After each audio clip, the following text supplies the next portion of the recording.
Welcome to Authors Alcove, the Reading Nook. I am your host, Agnes Wolfe. Today, I have Mary Carrol Moore. She is the best-selling author of 14 books in 3 genres. She is a chef and former cooking school instructor. Her latest novel was Last Bets. It was released in April of this year, 2024, and she released in October 2023, A Woman's Guide to Search and Rescue. It is a cross-genre literary thriller that details a woman's escape for survival and how she flees to her estranged sister. We're going to talk about both books today. First, Last Bets, but I am very curious about this Woman's Guide to Search and Rescue. So welcome, Mary. Thank you. I'm so glad that I can be with you guys today and talk about my books. I have been so difficult with her this morning because my computer's just not working, but she has been so patient and so awesome. So could you just share just a little bit about yourself and what got you into the writing world? Yes, I was a food journalist with the LA Times Syndicate. I had a cooking school and I was written up in USA Today. It was like a huge and wonderful career in food journalism. And then in my 50s, my late 40s, actually, I got breast cancer, pretty serious. And I decided to take a look at my writing career and ask myself, am I really going for what I came for? And it was not true. I really had this long desire to write fiction. So I quit my food career, moved, went back to grad school, got my MFA, and started writing novels. So I'm not new to novels. It's been about 12 years, but it's kind of a dream come true late in life for me. And I'm really happy that now I have 3 novels published. And you've won a couple awards too. Yeah, I've won about 3 awards, and then I've had nominations for like the Penn Faulkner and a couple of other big awards. It's been great. It's been a kind of surprise because I thought, I was a professional food writer. I've been, Food and Wine and big magazines and stuff, but now I'm doing what I really wanted to do, which is still cook, but not professionally. I actually put Last Bets on my TBR. It's definitely Okay, something I wanted to read. thank you. I didn't have time to read it before this interview, but I was very intrigued by the paranormal aspect because I'm a fantasy reader. Can you just share a little bit about the plot without sharing Sure. any spoilers of Last Okay. Bets? Well, it's the 2 women artists that are trapped on an island in the Caribbean during a hurricane as a hurricane approaches. And one of them is Ellie. And Ellie has come to the island because basically all of her savings, all of her money is wiped out. And she has one last chance to save her life, her home. So she comes to the island to finish a commission for a wealthy man there. And it turns out that he doesn't have any money anymore. And so she's stuck. And she, in the past, used to be used by her father, who was a gambler, to kind of see the board ahead of time in a backgammon game. And backgammon tournaments are a really big deal on those islands. So Ellie comes to Bonaire and realizes that the only way she can save her money and make enough money in a kind of quick time is to use these paranormal abilities that she had when she was a child. So she starts playing the games, and she, like, kind of like Queen's Gambit, she can see the board ahead of time and she knows kind of what the moves are going to be. So she starts raking it in, and then everything breaks loose, all hell breaks loose basically, and she's in trouble. So it's a story about the game, and but also about how people decide to make life decisions. Do they get second chances? And can Ellie actually survive this and not actually have to use her paranormal abilities, because they made her very, very sick when she was little. So that's it in a nutshell. And I love the paranormal stuff. I think it's so fascinating, like in fantasy. But I wanted to put it in a modern day setting with people that weren't in a fantasy world and see how that clashed with kind of real life for this particular character. There's a secondary character. She's also a female that she meets. What is that relationship like? Rosie is an Australian girl. She's 16, and she just got out of juvie. She is a very hot-tempered person, and her boyfriend two-timed her, and she set his van on fire. So her father sweeps her up and takes her to Bonaire for this. There's a week-long kind of scuba diving fundraiser there, and he's a diver. So she comes with him kind of to escape from being ostracized by her family back in Australia, and she's used by her father also. So there's a relationship between the two women, the older woman and the younger woman, because both of them are used by their fathers. Rosie's dad is also a gambler, and he asks her, she's a great, she can break into guest rooms, and she breaks into the guest rooms and finds out if the people have money that they can lose at the gambling table, and then informs her dad. So she's being used by her dad, and Ellie was used by her dad. And it's like they bond over this, but they're not friends right away. They're enemies right away. And then they eventually start to get closer. So it's I've always been interested in intergenerational relationships, like women who are in their 20s or even teens and women in their 30s or 40s, and what they can offer each other, how they rescue each other.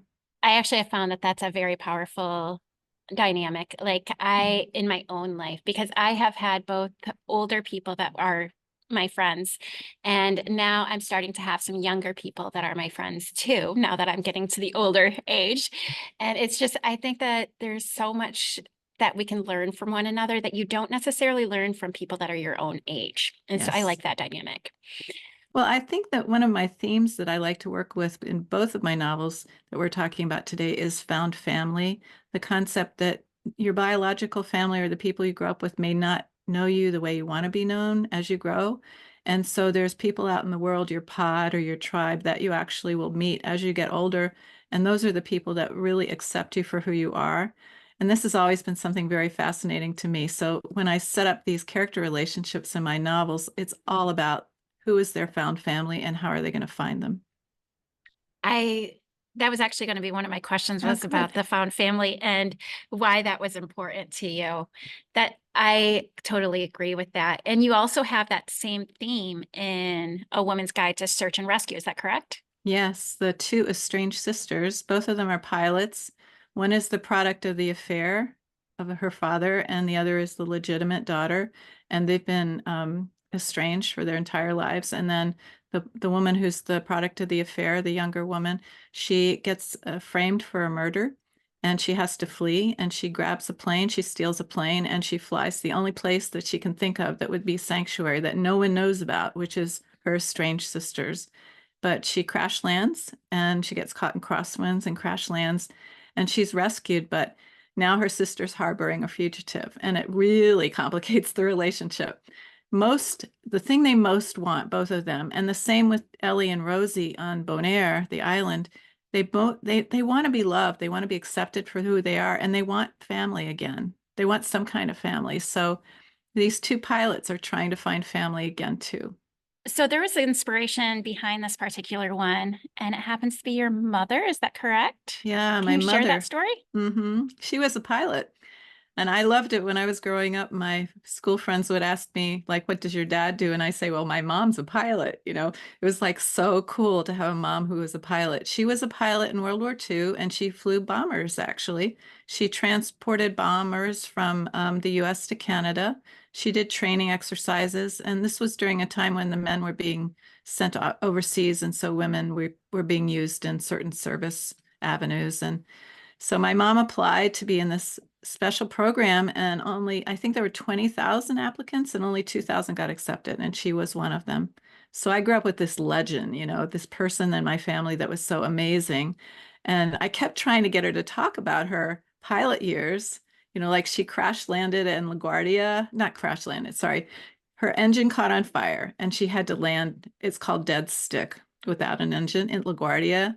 She was 20 years old, and I thought, wow, what made this person the way they are? How did she get this incredible courage? So I wrote the book, A Woman's Guide to Search and Rescue, to kind of solve the mystery of my mom, to find out more about her and her life as a pilot. And I took flying lessons too to kind of get the feel for it. It's amazing. It was quite the research for this book. That is awesome. So where did you do your research? Well, I worked with two students. One was a flight instructor and one was a search and rescue ground worker. And they put me in touch with their organizations. And I had to, it's like building a world, like in fantasy, you have to build this incredible world. And I had to do the same because I wasn't a pilot and I wasn't a search and rescue worker. So I had to learn tons of stuff. And luckily, these people that I was working with would be able to read my chapters, the drafts I sent them, and tell me, no, no, this isn't what happens when I remember the search and rescue person just went like, no, this is not what happens. And so she corrected everything. And I was so grateful. And when the book was published, I started getting letters from like a women's flying organization and saying, this is so accurate. And I felt, oh, good, such a Good. relief. So I noticed that in both of these, and I don't know about the third one because you said you've written three novels, but these ones both have very strong female characters. Is there a reason you chose to have strong female characters? Well, I think I'm a feminist writer anyway. I'm into the whole idea that women can basically do whatever they want, whatever they feel strong enough to do. And so I'm not more of a traditional female role person. I'm more of like my mom trained me early on that women could do whatever they wanted. I mean, she had a job and four kids, and so she was a traditional wife in a lot of ways, but in a way, her flying and a lot of the things that happened to other women in my family taught me that women could do whatever they wanted if they had the strength and the courage. So I wanted to write about women who are like that. And that's what fascinates me when I hear women doing unusual things like breaking the ceiling in some profession or something like that. I'm fascinated. Like, what does it take to break out of the mold? And I'm just really cheering them on and honoring them in my books. Are there any books that you have read that just really have inspired you, or any or any person even, maybe a biography or something? Well, I'm drawn to women who are heroes. I call them the badass heroes that don't know it. They start out kind of in trouble in their lives and they work towards rescuing themselves or having other people rescue them. One of the recent thrillers I read was First Lie Wins. I think Ashley, can't remember her last name, but First Lie Wins is about a woman who is drafted into a thieving organization, a con group, and she ends up breaking out at the end. And she does it because of her courage. Like she's compromised, she gets in more and more trouble, and then she uses her smarts and her heroism to break free. But not only that, she helps rescue somebody else. So that's kind of my leaning in writing, and also my leaning in reading is towards women that are really fascinating heroes, and they don't even know it. Sarah Maas's books, Court of Thorn and Roses, that whole series is one of my favorites because she does the same thing. The narrator is totally downtrodden by her life, and then she ends up being somebody that rescues her whole society, really. So I love that kind of stuff. I'm fascinated by it. I am too. I definitely am. I noticed that you have you're really drawn to heroes in women.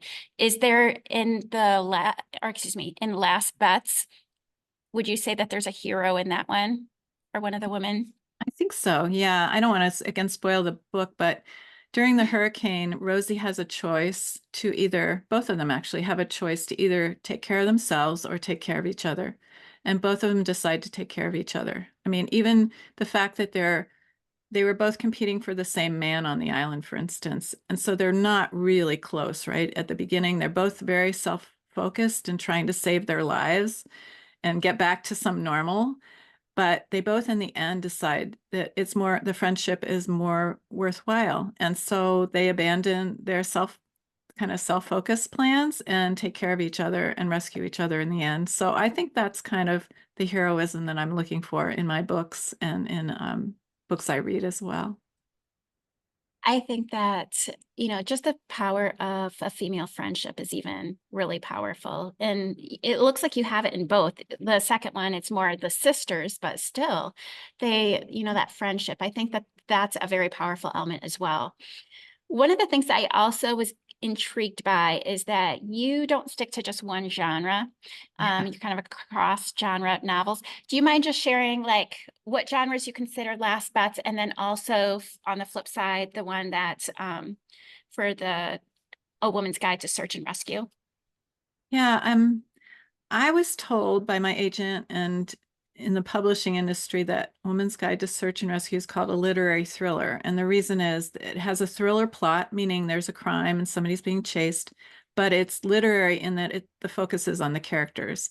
And I used to want to go 100% thriller, and I even studied how to write a thriller and all that stuff. But my agent's really a good person as far as letting me see what my talent is, my strength is as a writer. And she said, no, really, your strength is in the relationships. Like you said, the female friendships. And that's the thing you really need to focus on. So I took it back and I rewrote it and took out some of the thriller aspects to make it more about the women. And I think that's kind of how I ended up with Last Bets being more about the women. Yes, it's an adventure story because there's a hurricane and it's got this whole gambling underworld that these two women are thrust into, the paranormal abilities. There's a lot of aspects of it that are very complicated. So it's not just like two women hanging out for the weekend in a cabin or on the beach, right? It's like something big is happening in their lives. And so their friendship is frayed because of it.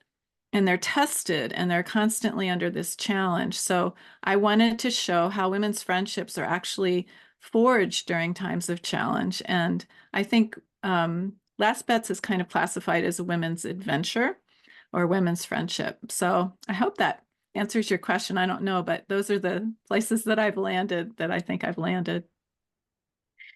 All right, so I want to ask you another question. It's and this one's always kind of a hard one for reader or for writers and people who love to read to answer. But if you could suggest one book that is not your own for me to read, what one would it be? Well, there's an Irish writer that I've been reading lately called John Boyne, Boyne, and his latest novel is called All the Broken Places, and it's about an older woman. She's in her 90s actually. It's the end of her life, and she was the daughter of a concentration camp commandant, and she's been trying to outrun her history her whole life, and she ends up living this life of kind of hiding from people because she doesn't want anybody to know who she is. And then she sees a child being abused in her apartment building, and she has to stand forward and decide she's going to become known and she's going to save this child. And to me, that it's literary fiction for sure. And it's still such a tense background, this woman's memories of the concentration camp and all the things that happened there. So that would be one I'd recommend. It's not an easy book, but it's got such incredible characters. You love What this woman by the end. what is the title again? All the Broken Places. Do you know the author's name? Yeah, John Boyne, Boyne. Oh, I'm familiar with him, I think. Yeah, Yeah. he had a movie come out on one of his books, The Boy in Striped Pajamas, I think was one that came out as a movie. But this is the next one, and it's about the sister of the boy in striped pajamas. I Oh my loved goodness. it. I loved Oh it. my goodness. I did not know that book existed. I was actually just telling because I was interviewing somebody on a world who wrote a World War II historical fiction, and I brought up the boy in the blue Striped. striped pajamas Yeah. because that was so powerful to me, that book. I actually listened to it on Audible because I was traveling a lot during that time. And it was just so incredibly impactful for me. So now I am definitely going to have to look up Yeah. that particular book. You will love it. I think if you like The Boy in Striped Pajamas, you'll love this one. It's amazing about this woman, who's trying to outrun her past and can't, basically. I I totally did I totally did not realize that that had a sequel to it, or at least Yeah. a book similar to it anyway, that Yeah. he wrote. I wanted to also ask, because who did you publish through? I self-published these two. Oh, you And did. I've published through traditional publishing all my life. I'd say 13 of my 15 books have been published through traditional publishers, but I wanted to go on my own. I wanted the And control over the cover design and when it came out and how it looked inside. My last traditional publishing experience was not that great. The book came out less beautiful than I wanted it to. So I saved the money and I decided to go ahead and do it on my own for this one. So I'm really happy with it, really. And the sales have been great, so I don't think I lost anything. My agent was totally behind it, so anyway. so you still had an agent even though Mhm. you did self-publishing. How was that experience? I like my agent a lot. She did try to sell it to the mainstream publishers. I didn't get an offer that I liked, and so I decided that I'll talk to her about the idea of just putting it out myself. I have my own imprint, so I could do that pretty easily. And I have the whole team of people that can put together a book. I wanted it to be as beautiful and professional as it could possibly be. And And it is. So yeah, when I saw Last Bets, it's definitely one that if I saw it on a library shelf, I would have picked up and had to thank read the you. back of it. Yeah, So definitely, I thought it was really well done. And thank you. um, so how did you get, because I know that one of the biggest things well, there's two big things that I think that a lot of self-published people run into is formatting. How did you choose to format it? Well, I had a professional team that I hired, and that included editor, proofreader, typesetter, cover designer, the whole ball of wax. And I've been in publishing for so many years. I started publishing in the 80s, so I really know the inside. I've been an editor. I know the inside of it. And so I knew what I wanted, and I knew how to ask for what I wanted and what it would take from me, how much work I would have to do, how much hands-on work I would have to do with the editor. And so it worked great. She sent me samples of the pages and the page layout, but I've known her for a while, and so I knew her quality of work was incredibly high. I mean, her books have won awards all the time. So I know that I didn't have any trouble with that. I wasn't concerned at all. So if you have a good team, that's the thing that self-published people, writers, they don't realize that they need to have the team. They can't put it out themselves from a Word document or a PDF. It just doesn't work. It doesn't come out looking like anything but a self-published book, unfortunately. And I think self-publishing is the way of the future for a lot of writers. So it's about time that we all learned how to do it well so that we can compete in the arena of the traditionally published books. So I'm thrilled with it. I had no regrets at all. I know that I receive a lot of books from authors, and I often the first thing I do is I open it up to see if it looks like it's self-published or if it looks like it's traditional. And Mhm. then after I do that, then I look to see if it is traditionally or self. And some of them can do such a beautiful, they find people who are able to do such a beautiful job that you would have no idea Yeah. that it's a self-published book. And Yeah. that's something that I definitely want to make sure that I find somebody when I publish mine. Also, the other thing that a lot of people run into is the marketing. How has the Right. marketing been different as a self-published as opposed to a traditional? Well, that's the funny thing. I had to hire a publicist for my traditionally published books. I worked with a publicist at the publisher, but I also hired my own because I understand that if you're not top list, you don't usually get the same amount of attention. So I'm used to working with publicists. I knew I'd have to do it again. I decided to hire a publicist that would handle the podcasts, like who booked for me on your show. And I really, really benefited from this. This is not unusual for self-published or traditional. A friend of mine who's gotten published her first novel by a big five publisher had to do the same thing. So it's not it's like, this is the thing that authors need to wake up to, in my opinion, is that the publishers do not do it for you like you think they're going to. You really need to put your own effort into it and do your own research. The marketing is something to learn. I worked with someone who's an expert marketer, and I learned all the steps that he recommended now in this industry today, because it's been, last fall when I published my book, my second novel, it had been 10 years. So I needed to upgrade my skills. I needed to know about social media and bookstagrammers and TikTok and all those things that I didn't know anything about before. So it pays to learn this stuff. If I have one message to authors on your listening to your show, is get yourself upgraded on the marketing end of things, because even if you're traditionally published, you'll have to do it. You'll have to do your own marketing. I'm pretty much promised that. That's actually one of the reasons, because like I initially was like, I am definitely going to try to get traditionally published. But as I've interviewed so many people, and it's funny how many people who have been traditionally published now self-publish, Mhm. and they say that the hardest part is the marketing, and traditional publishers do not help with that. No, they don't. And so I'm like, that would be the whole reason for me wanting to go traditionally published, because I feel like I I have encountered enough people to know where would be a good book formatter. I have a great editor, amazing editor, and I just feel like I could find the team to help me. But the marketing is the one thing that I don't feel confident I can find or I could do. Yeah. Well, I really wanted to share what I was learning because I was learning like gobs of stuff last year when I did my second novel. And I write a Substack newsletter, and my subscription rate doubled because I started talking about the marketing.